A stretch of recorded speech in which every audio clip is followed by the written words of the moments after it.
Thank you both so much. And now we'll hear from our valedictorian, Honor Sophia Hawks.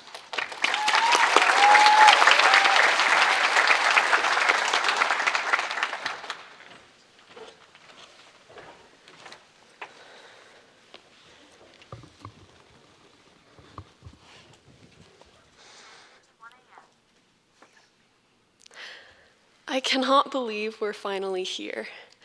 I remember seeing your faces for the first time through the cameras of Adobe Connect in 6th grade, which Mr. Choi would probably say looked like your grandparent took your picture on a microwave.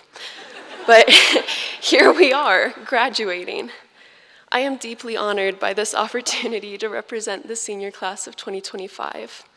My classmates are some of the most faithful, innovative young adults I know, and I could not ask for more godly friends.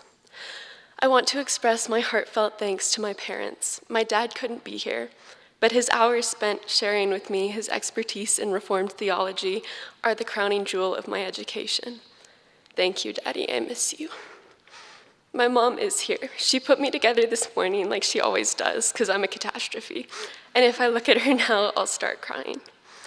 My parents have unwaveringly supported me in all fields of my life, allowing me to be successful in the education that I have been blessed with. I want to thank my teachers and the faculty of Wilson Hill who have crafted incredible programs that honor God and train us students in wisdom and worship. Our teachers take Zoom classrooms and make them communities. I never could have imagined how immersive an online class can be. The boundary between the edge of my computer screen and the real world just fades away when Mr. Choi starts talking. I also have my classmates to thank for this, my friends who have walked this journey with me, struggling through the same essays, midterms, and long nights. Y'all unfailingly come back to class with a lot of coffee and a smile and an encouraging word. I love you all. Thank you. You have shaped my life. Frequently through my high school years, I prayed the lyrics of Dave Bryant's hymn, Jesus, Take Me As I Am. Make me like a precious stone, crystal clear and finely honed, life of Jesus shining through, giving glory back to you. I think Wilson Hill Academy was an answer to that prayer. While our education has been phenomenal academically, it has honed us in a deeper way. I want to talk today about the unique, exceptional Christian education that Wilson Hill has provided and how it has equipped us to be useful servants in God's kingdom. There are so many things I could talk about here, but I think they can all boil down to one statement, which I will call my thesis, as we Wilson Hill students are trained to do. Wilson Hill Academy has educated us in love, the ultimate selflessness that makes the self so crystal transparent that all our fruit reveals God's glory. The beauty of a diamond is in the light it reflects. Without the light that it splits and reflects, a diamond has no sparkle. The love that Wilson Hill has trained us in has taught us to be diamonds. Our academic achievements, our sparkle and shine, are clear testaments to our light source, the love that moves the sun and other stars. Now, before I begin pelting you with Augustine and Boethius, I must explain exactly what I mean by trained in love. It could refer to two things. It could mean that our teachers at Wilson Hill teach us the way they do because they love us. It could also mean that Wilson Hill's course content centers around teaching us how to love. When I say trained in love, of course, I mean both of these. We are trained both by love and to love. This is not the love of a Hollywood rom-com. It is the love of the blood-stained cross and the resurrected Son of God ruling in power. This is the love that shapes our affections. When Dr. Colvin prays that his Greeklings might become godly scholars of the New Testament, blessed with wisdom to interpret and understand the original text, he prays this because he wants his teaching to equip us to love those around us. Being a translator of the New Testament does no good for God's kingdom if you neither share your knowledge nor live according to it. And why does Dr. C want us to be useful servants of love? Because he loves us. He trains us in love. Dr. Vieira, in discussing literature with us, does not merely lead us through the storyline, the themes, the character arcs. He doesn't just tell us that Alyosha Karamazov is a hero because he practices active love. No, he takes us deeper.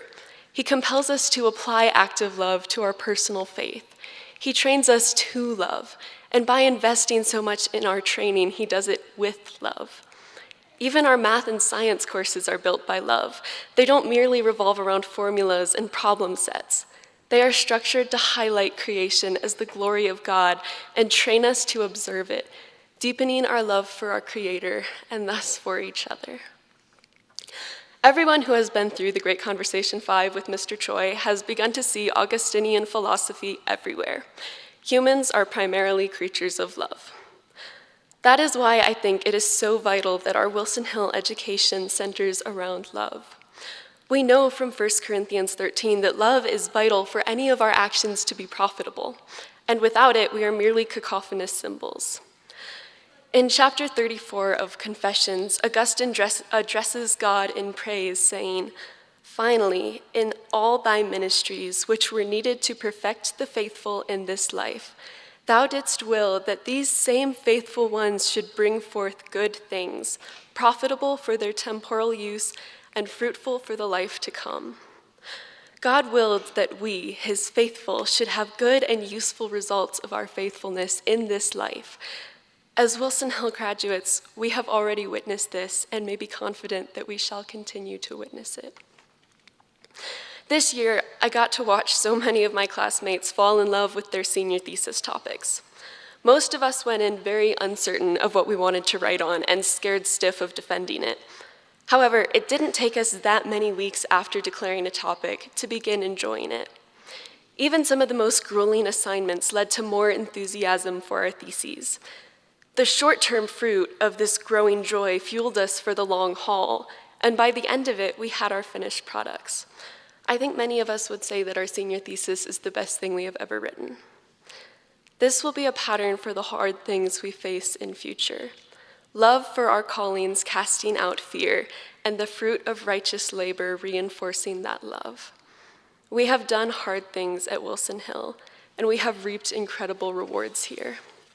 I'm confident that this pattern will continue as long as we labor in love, like we have been trained to do.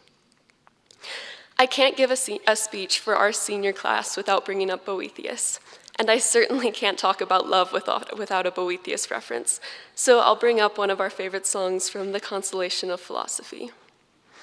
"And all this chain of things, in earth and sea and sky, one ruler holds in hand. If love relaxed the reins, all things that now keep peace would wage continual war and wreck the great machine which unity maintains with motions beautiful." Wilson Hill has taught me that love maintains unity. The worldview of love that we have been trained does not change across subjects. It ties them together. Math to language, biology to philosophy, God's glory to his creation. We have been taught that truth, goodness, and beauty, our classical transcendentals, are inseparable.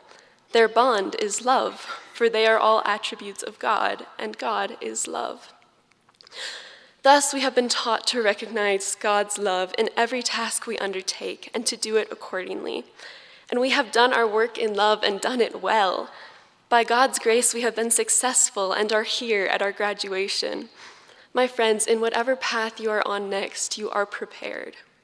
We are not being sent off into a welcoming world or even an indifferent world. We will be working and raising families in a world that hates God and his people.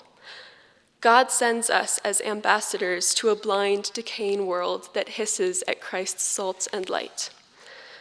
But this is our Father's world, and his love will not relax the reins. Through Wilson Hill Academy, through our churches and families, through the power of his Spirit, God equips us with such tools as are suited to his servants: faith, hope, and love. And the greatest of these is love. So harness